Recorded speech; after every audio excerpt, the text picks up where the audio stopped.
tema da mensagem nessa noite é o Deus da montanha. O texto que eu vou estar usando como base é 1 Reis, capítulo 20, versículo 28. Nós vamos estar lendo a Nova Tradução, linguagem de hoje.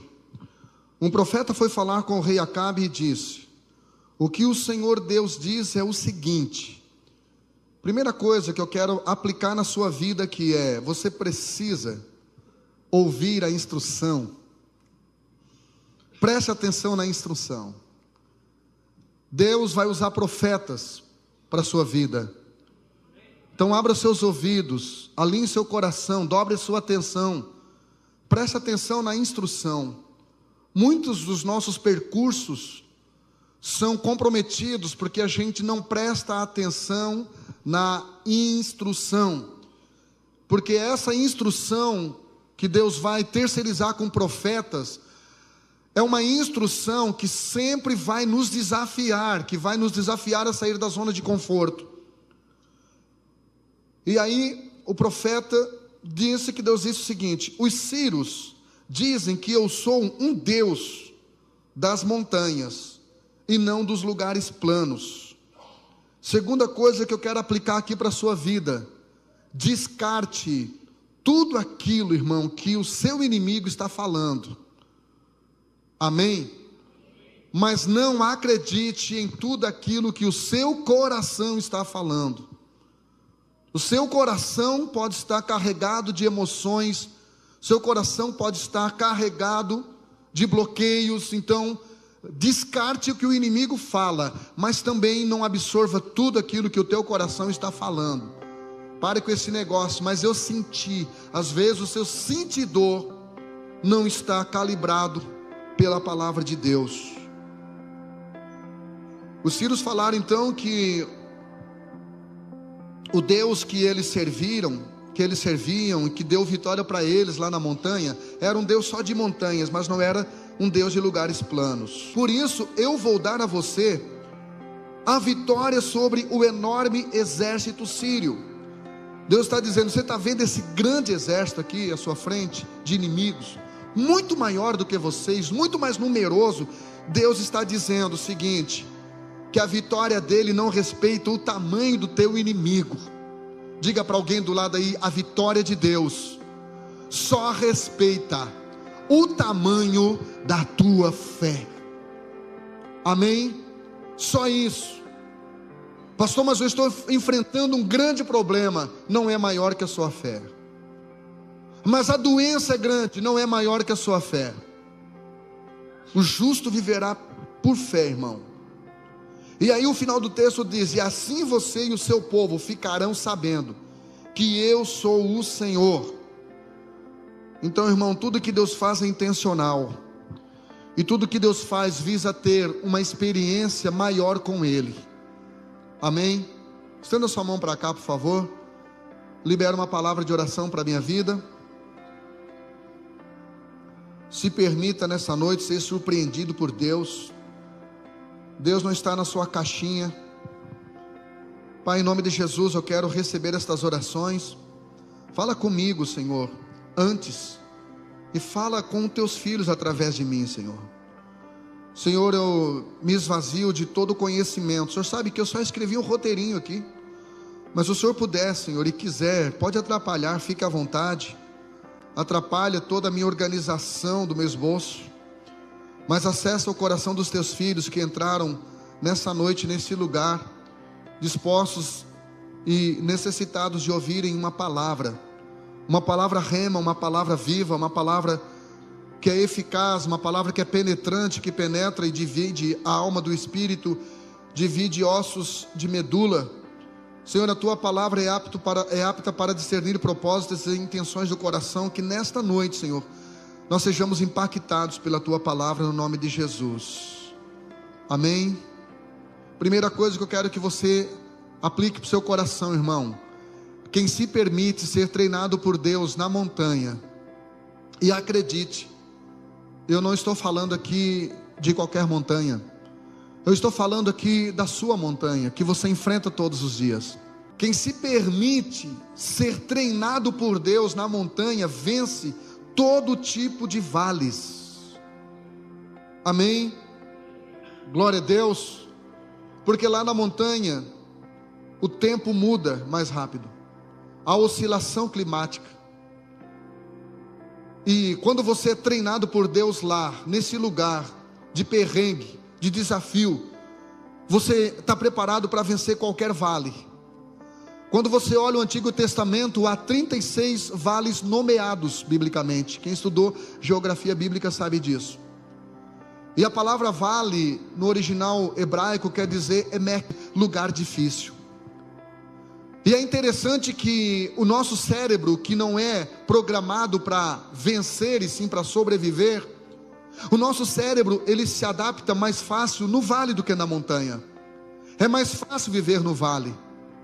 É mais fácil você perder no vale do que você vencer na montanha, porque para perder no vale é só você se permitir, é só você não reagir. Só que para você vencer as montanhas do dia a dia, as montanhas do seu desafio, irmão, isso exige de você pelo menos algumas coisas. É interessante que em Cantares de Salomão, capítulo 2, versículo 1, Sulamita fala algo que a teologia permite nós aplicarmos a Jesus, chama Jesus de lírio dos vales. Então isso significa que Jesus, Ele não nos abandona nos vales. É o que o salmista Davi fala, no Salmos 23, ainda que eu ande pelo vale da sombra da morte, não temerei mal algum. Por que, Davi? Porque tu é forte? Porque tu é experiente? Não, porque tu estás comigo. Jesus é o lírio dos vales. Se você está enfrentando um vale, Deus está com você. Não interessa o cômputo da sua vida, a área da sua vida, ei, Deus está com você. Então se prepare para você viver todas as dimensões de Deus em sua vida. Se prepare para viver com Deus no vale, mas também se prepare para viver com Deus no monte. Deuteronômio capítulo 11, versículo 11, quando o povo estava para entrar na terra prometida, Deus disse: olha, a terra que vocês estão entrando para possuir é uma terra de montes e de vales. E você tem que saber que Deus criou você para viver esses níveis. Não se acomode no vale. Vale não é lugar para você morar, é lugar para você passar, é lugar para você andar e não para você sentar. O Davi falou: ainda que eu ande, vale é lugar de você se mover. Amém? Só que, como já falei, a maioria das pessoas tem mais aptidão para perder no vale do que para vencer no monte, porque a vitória no monte exige responsabilidade, exige esforço, exige dedicação, e nós muitas vezes preferimos ficar na zona de conforto. Muitos de nós, por ignorância, porque não sabemos a reserva que temos aqui dentro, a força que temos aqui dentro, a gente só que descobre a nossa capacidade, irmão, de ir para as Olimpíadas quando tem um boi brabo correndo atrás. Aí você pula um muro de costas, dá um mortal e cai igual o Homem-Aranha lá. Você só descobre o quanto você é forte quando você é desafiado. Amém? Será que eu posso ouvir um amém? Eu estou pregando para crente aqui. Mas olha só, vou fazer você entender um pouquinho do Legendários, porque há muitas especulações. E o brasileiro, sim, ele é formado em tudo aquilo que não conhece, principalmente na internet, né? E no dicionário legendário é alguém que faz história e deixa um legado, irmão. Por isso que o tempo todo eles dizem que o nosso primeiro legendário é Jesus. Ele fez história e ele deixou um legado. Você é homem, você foi criado para fazer história e para você deixar um legado. O problema é que a gente pensa que a gente confunde legado com herança, e a gente trabalha e se preocupa mais em deixar uma herança para os filhos do que deixar um legado. A diferença é que a herança é aquilo que você deixa para os filhos, nas mãos dos filhos. Agora o legado é aquilo que você deixa nos filhos, você introjeta no coração dele, você introjeta na mente dele. O legado, irmão, é aquilo que ele leva para a eternidade. Então o Legendários foi fundado na Guatemala em 2015, no Brasil, veio para o Brasil em 2017, por um homem chamado Shape Tipso.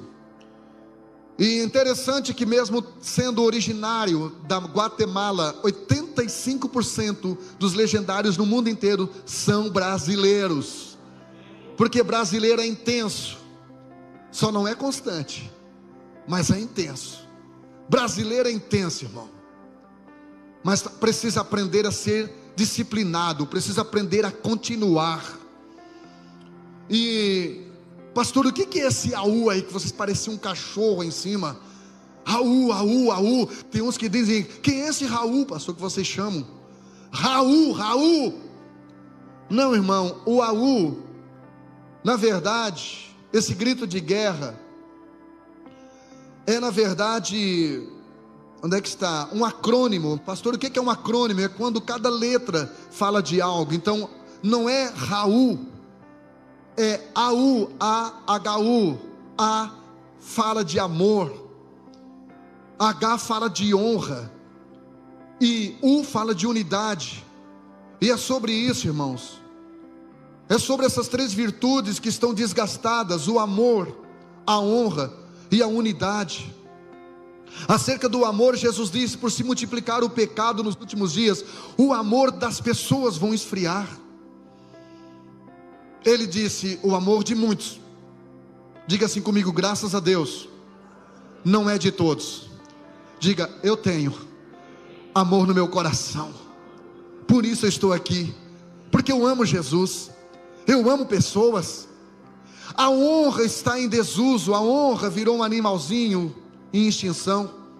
As pessoas têm dificuldade de honrar, porque as pessoas acham que honra é aquilo que elas realizam. Não, honra é aquilo que elas priorizam. Quando você honra sua esposa, você, conforme 1 Pedro 3,7 mandou, você está dizendo: você vem antes de mim, meu amor, você é prioridade aqui. Se tiver que sofrer de um de nós dois, será eu. Quando você honra seu Deus com suas primícias, com suas rendas, conforme Provérbios capítulo 3, versículo 9, você está dizendo: Deus, primeiro vem o propósito do reino, depois vem as minhas ambições pessoais. Quando você honra Deus com a sua unidade, você atrai a unção. O Salmo de número 133 diz: ó, quão bom e quão suave é que os irmãos vivam em união, vivam em unidade. É como o óleo que desce sobre a barba, irmão. Não há derramamento de óleo, não há derramamento de unção num movimento onde não há unidade, onde não há união, onde não estão todos coesos, caminhando para o mesmo propósito. Pastor, e por que 72 horas? Isso é um número aleatório que eles acharam? Não, irmãos, é porque 72 horas é equivalente a 3 dias. Diga comigo assim, ó, terceiro dia. Parece que existem algumas terceiras horas na Bíblia. Parece que existem alguns propósitos no 3 dias na Bíblia.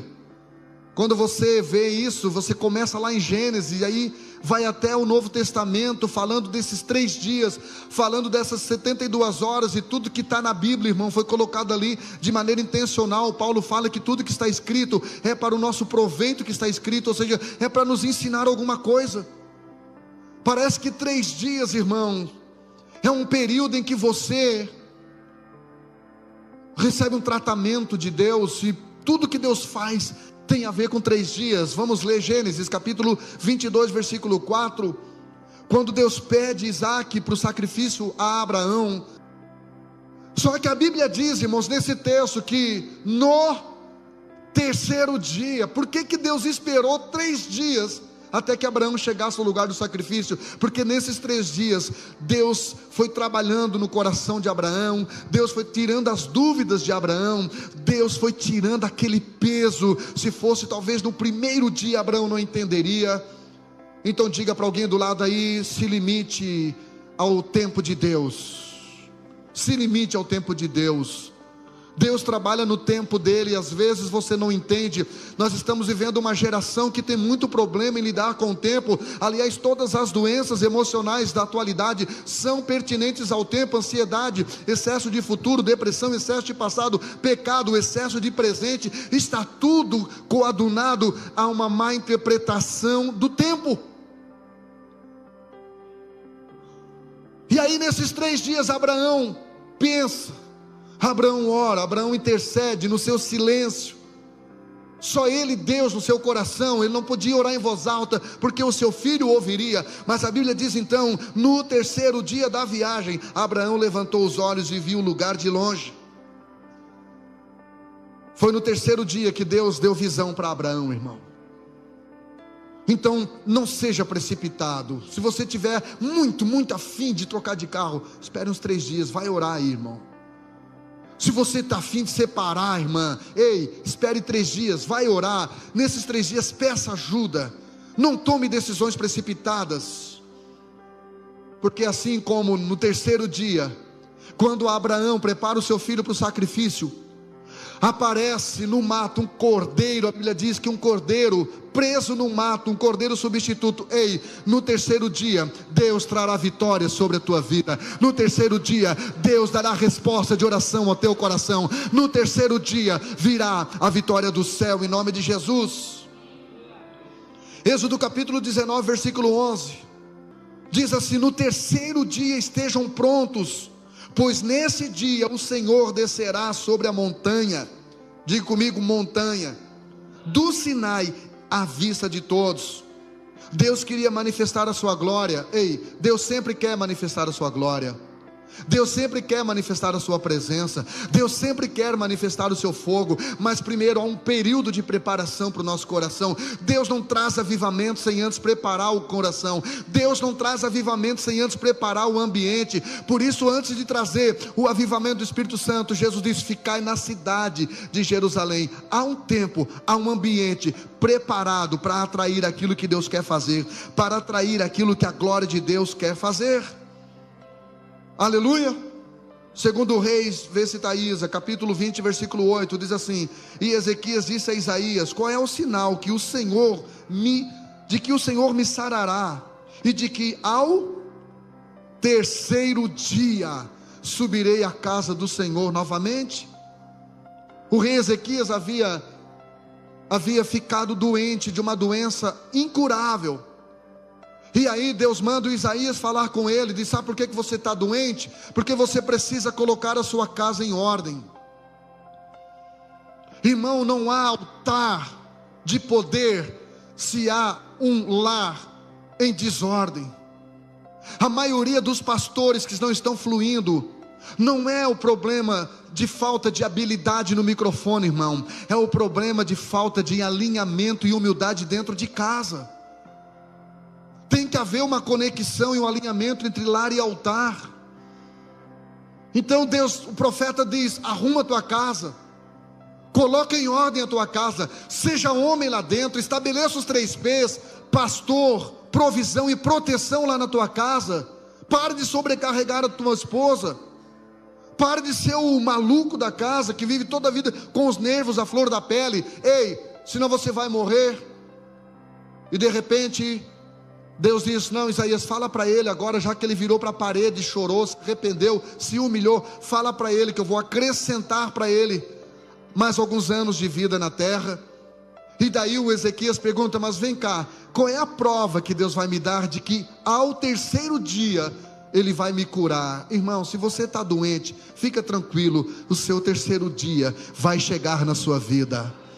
O seu terceiro dia, você vai voltar à casa do Senhor, você vai voltar a adorar ao Senhor, você vai voltar a exercer aquilo que você exercia. Oséias no capítulo 6, versículo 8. Oséias é um livro profético romântico, onde Deus, em todo o tempo, faz Oséias entender que a relação dele com a esposa dele, que não era fiel, é a mesma coisa, é uma figura que representava a relação de Deus com Israel, sua esposa, que não era fiel. E aí chega no capítulo 6, Deus diz para Oséias: eu vou matar eles, eu vou despedaçar eles. Mas aí quando chega no versículo 2, diz assim: daqui a 3 dias Ele, ou seja Deus, irá nos colocar em pé, então poderemos viver na sua presença. O que o povo está dizendo aqui, irmão, é que Deus faria sim, traria sobre eles uma sentença, que eles pagariam o preço da desobediência, porque arrependimento não nos isenta de colheita. Arrependimento não nos isenta de colheita. Sacrifício, irmão, não substitui, não resgata, não traz de volta aquilo que você perdeu por desobediência. Mas tem uma coisa, irmão, Deus coloca medida. Deus coloca uma medida. Deus não vai destruir você totalmente. Fique firme. Se você está debaixo da disciplina de Deus, se você está debaixo do tratamento de Deus, se Deus está tratando você e você sabe que é a mão de Deus, você sabe que não tem outra explicação, por razões que talvez você até desconheça. Deixa eu falar uma coisa para você: chegará o terceiro dia na sua vida. Será que você pode dizer um amém? Deus vai colocar você de pé de novo. Deus vai reconstituir a sua vida de novo. Deus vai restaurar teu casamento. Deus vai abençoar a tua empresa. Deus vai modificar e ressignificar a tua casa. O Deus que você serve está aqui nesta noite. Você saiu de casa para vir adorar. Ele diz para você: eu vou colocar você de pé de novo ao terceiro dia, e você vai poder viver na minha presença algo que talvez você nunca viveu em toda a sua vida. Fica tranquilo. E com Jesus, pastor, Jesus tinha alguma ligação com o terceiro dia? Parece que tinha. Mateus capítulo 12, versículo 40. Pois como Jonas esteve 3 dias e 3 noites no ventre da baleia. Um dia um menino chegou na escola, né? Você já me ouviu falar isso aqui? O menino chegou empolgado e disse: professora, ontem eu ouvi uma história muito linda. O meu pastor disse que Deus chamou Jonas para o ministério lá em Nínive. E Jonas foi para Tarsis, né? Desceu para Jope, pegou o navio que ia para Tarsis. E a Bíblia diz então que o meu pastor pregou que aí, por causa da desobediência do Jonas, veio um grande vento e o barco estava afundando. E aí, para o barco parar de afundar, jogaram Jonas no mar Mediterrâneo. E aí veio uma baleia e engoliu ele. A professora disse: o teu pastor está enganado, ele não entende nada de peixes. Baleias não comem peixes grandes, deveria ser uma cachalote. Aí o menino ficou pensando e disse: eu não sei. Quando eu chegar lá no céu, então eu vou perguntar para o Jonas. Aí a professora foi tirar onda com o menino, irmão. Não se mexe com criança que desce para a escolinha, irmão. A professora foi tirar onda com o menino e disse: mas se o Jonas não for para o céu, se ele for para o inferno, como é que você vai fazer? Aí o menino disse: então aí a senhora que pergunte. Esse menino devia ser legendário. A senhora que pergunte. Jesus aqui está dizendo que assim como Jonas, ele ficou 3 dias e 3 noites, ou seja, diga comigo assim, 72 horas. Diga, terceiro dia. Jesus disse: importa também que o Filho do Homem fique 3 dias e 3 noites no seio da terra. A baleia foi o laboratório ministerial de Jonas. Foi a baleia que fez o Jonas pensar durante 3 dias. Ei, qual tem sido a tua baleia, Jonas? Qual tem sido a tua baleia, fujão? Do que você tem fugido?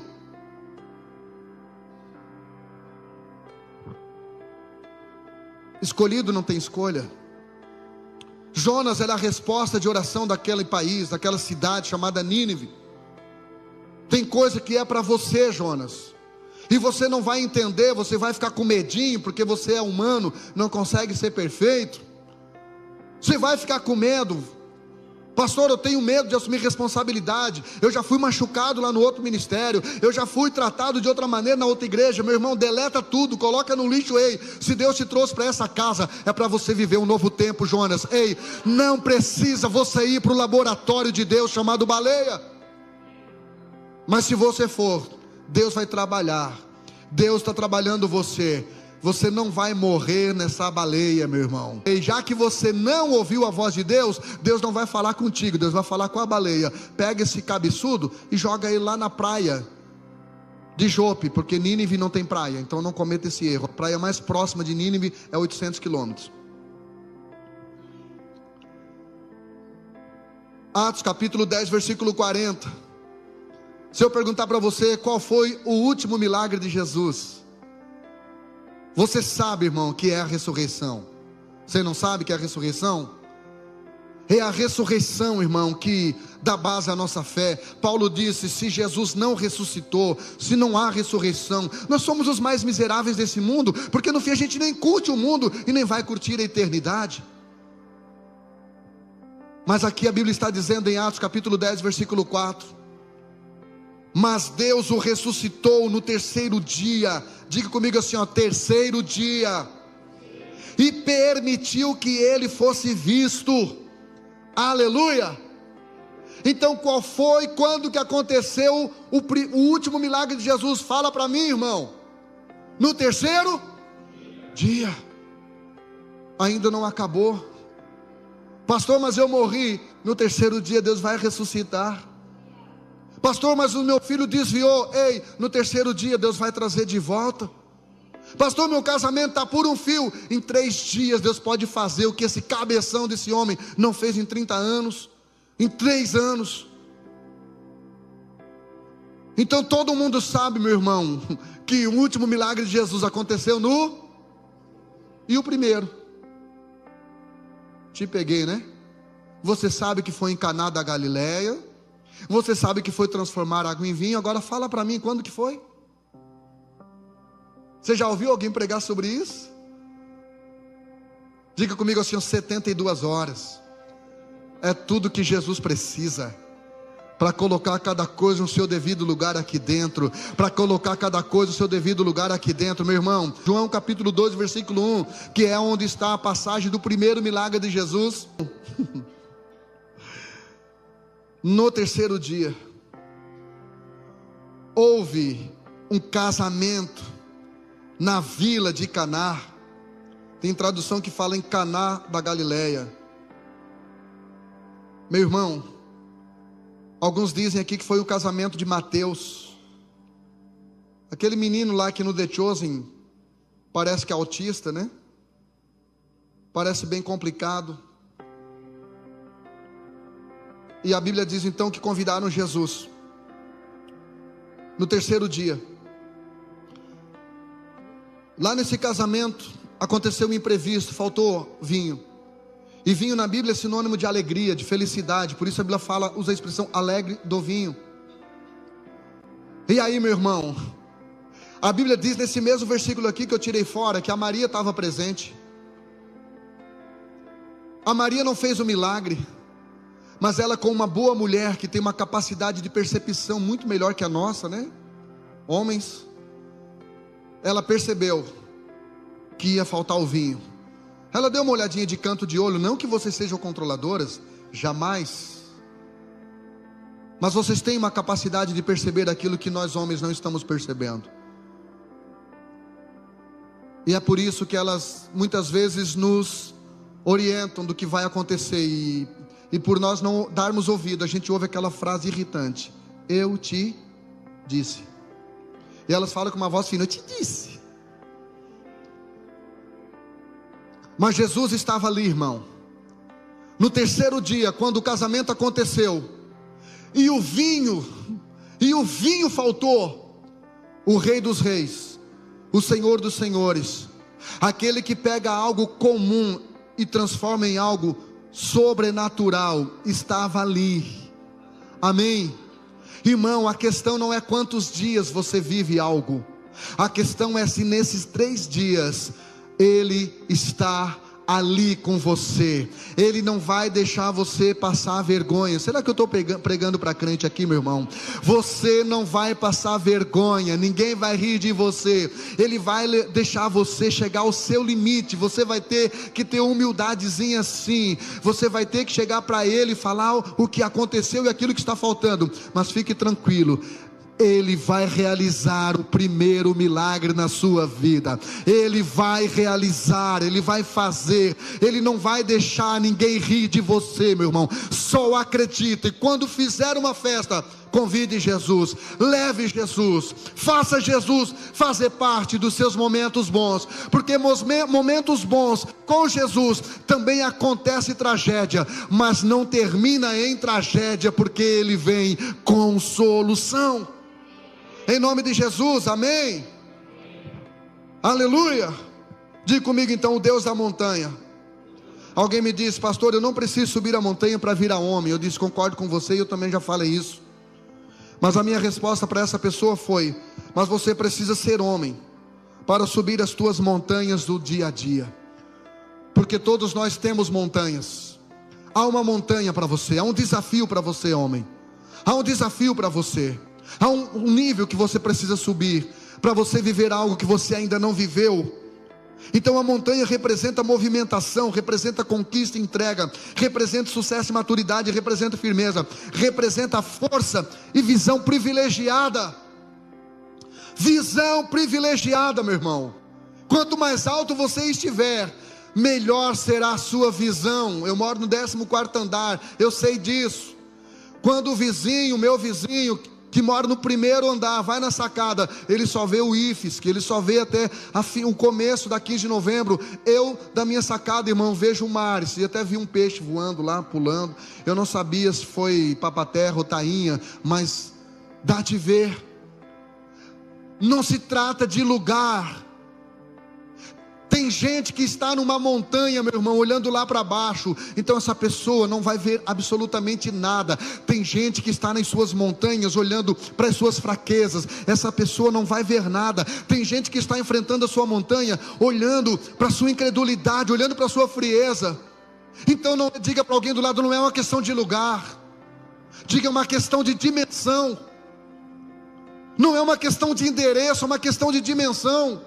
Como já falei, as pessoas que moram no mesmo endereço que eu, Cidade Alta, 821, frente ao IFSC, Avenida 15 de Novembro, se ela mora lá no 1º andar, ela só vê até a esquina, no mesmo lugar, no mesmo endereço, dimensões diferentes.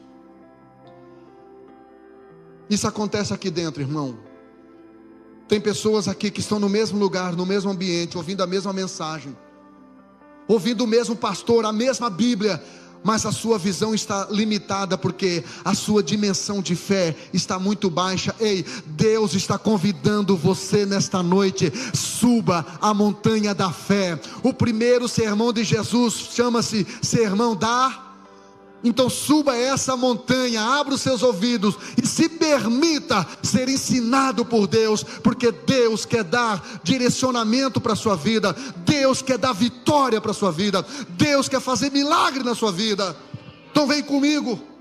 Gênesis capítulo 19, versículo 17 diz: quando estavam em segurança fora da cidade, um dos anjos ordenou: corram e salvem-se. Estava dizendo para o Ló: não olhem para trás, nem parem no vale, fujam para as montanhas.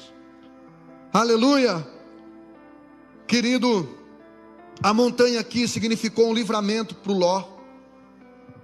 Existem lugares que Deus quer que você suba, para que você livre não apenas você, mas também a sua família. Há um convite de Deus, homens, há um convite de Deus, mulheres, para nós subirmos e protegermos a nossa família. Aleluia, glória a Jesus. Êxodo capítulo 3, versículo 1 diz: um dia levou o rebanho para o outro lado do deserto. Aqui está falando de Moisés. E chegou a Horebe, a montanha de Deus. Fala comigo assim, ó, a montanha de Deus. Irmão, foi ali que em Êxodo capítulo 20 Deus deu o decálogo. Ou seja, é quando você sobe de nível que Deus fala a sua palavra e te dá diretrizes, te dá direção. Mas olha o que o autor aos Hebreus fala no capítulo 8, versículo 15, versículo 5. Quando Moisés se preparava para construir o tabernáculo, Deus o advertiu: cuide, para que tudo seja feito de acordo com o modelo que eu lhe mostrei na montanha. Quem vive na montanha com Deus, irmão, quem vive em outra dimensão com Deus, irmão, ele não lidera conforme o seu achômetro, ele não lidera conforme o seu coração, ele não lidera conforme o seu estado espiritual. Tem dia que eu chego aqui arrebentado, tem dia que quando eu saio de casa o capeta diz assim: olha, você vai chegar lá, não vai ninguém hoje para o culto, ninguém mais te suporta. Tem dia que eu já acordo com a matraca falando no meu ouvido, mas eu não vou ficar no vale da indecisão, irmão. Eu vou subir a montanha da visão de Deus, onde Deus vai me dizer como é que eu tenho que liderar essa casa, como é que eu tenho que dar diretrizes para esse povo, o que eu tenho que pregar para o seu coração para melhorar você. Então não tem a ver comigo, meu irmão, não tem a ver com você gostar de mim, tem a ver com eu pregar uma palavra que vai tornar você melhor, e o melhor, chegar na eternidade com o Senhor. É sobre isso, meu irmão. Líder de célula, lidere a sua célula conforme Deus mostrar para você na montanha. Líder de banda, a mesma coisa. Não siga o natural, Não siga o fluxo, não. Ei, se mova por direções de Deus. Mas Deus não vai descer para falar contigo, Ele vai levar você até onde Ele está para falar o teu coração. Foi isso que Ele fez com Moisés. Alguns ficaram com medinho e aí não desfrutaram do que Moisés desfrutou. Meu irmão, quem é corajoso para subir a montanha de Deus, mesmo com medinho, meu irmão, vai ter visão de coisas que ninguém lá embaixo está tendo.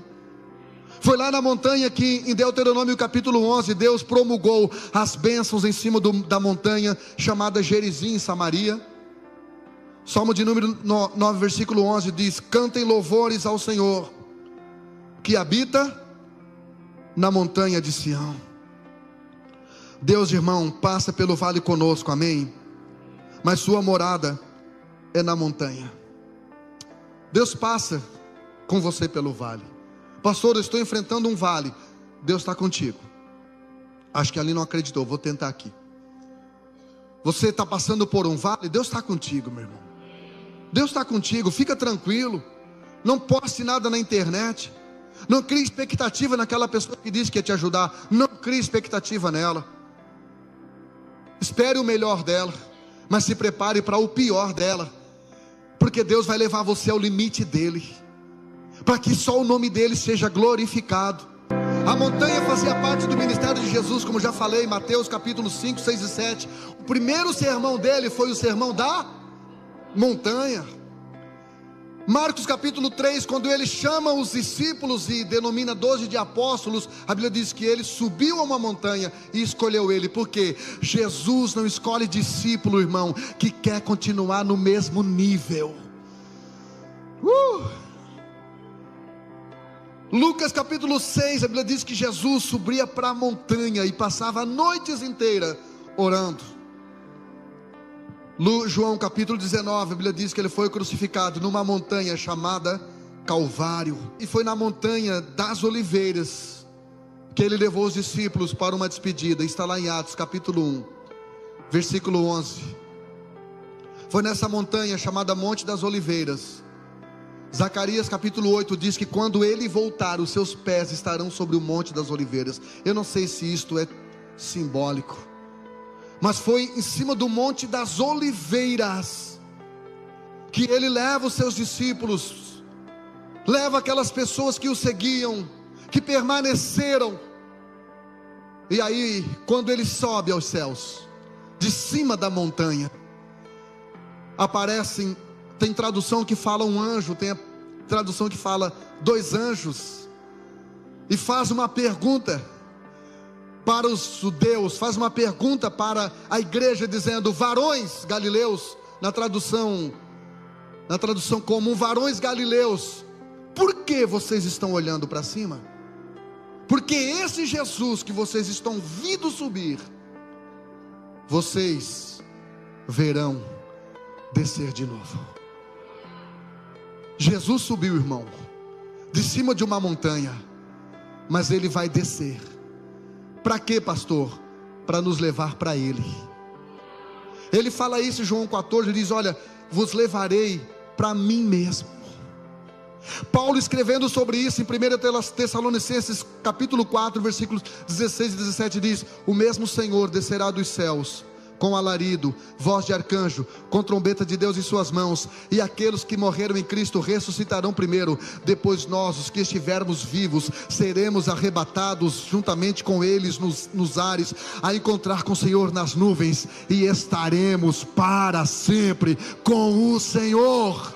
Aplauda o nome dele, dando um brado de alegria. Ele vai voltar. Eu não tenho medo. Esse é o meu lugar. Eu entro na nuvem.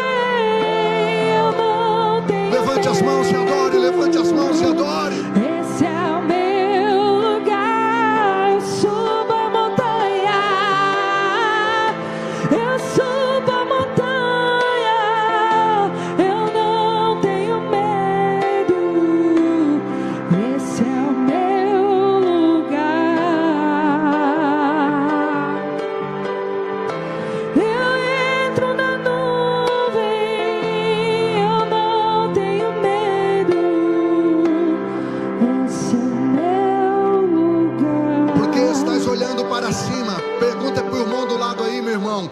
que você está olhando para cima? Por que tanta luta, tantas perdas, tantas decepções?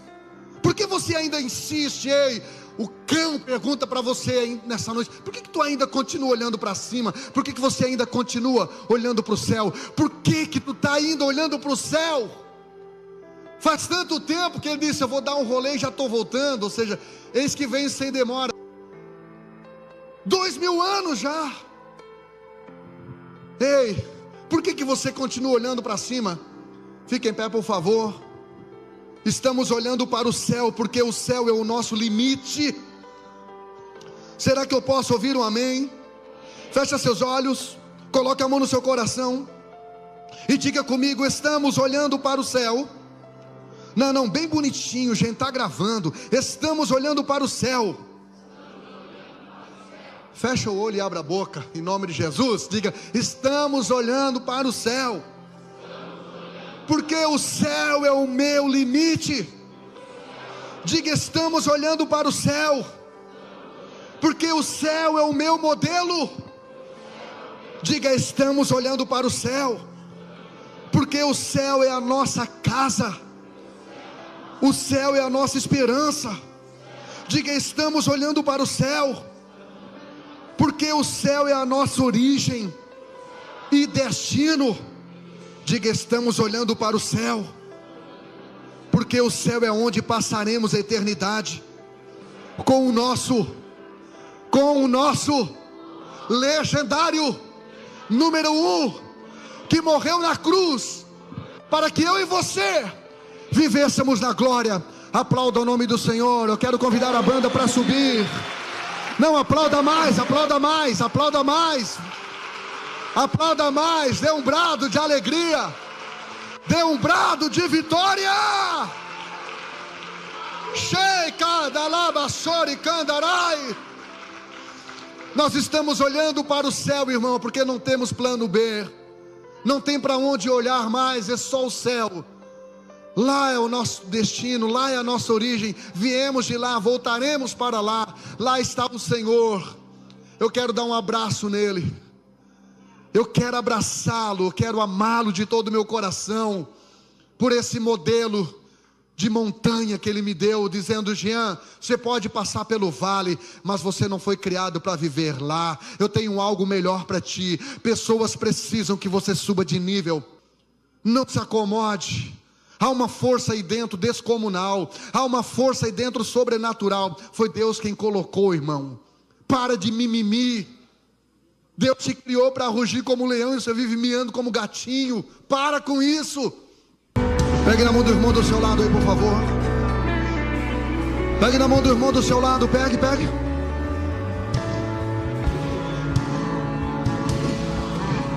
Levante aí da altura das suas orelhas. Em nome do Senhor Jesus Cristo, Pai, libera sobre nós agora uma unção de avivamento.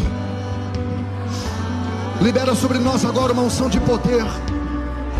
Libera sobre nós agora uma unção de arrependimento, de quebrantamento, de alinhamento. Traga sobre nós uma unção de cura. Aqueles que chegaram aqui nessa noite enfermos, que ao chegarem em casa sentirão que a enfermidade desapareceu. Em nome de Jesus, Pai, nós declaramos a tua igreja abençoada por ti. No terceiro dia o Senhor vem e transforma a água em vinho. No terceiro dia o Senhor ressuscita. No terceiro dia nós vemos o Cordeiro que vai substituir os Isaques.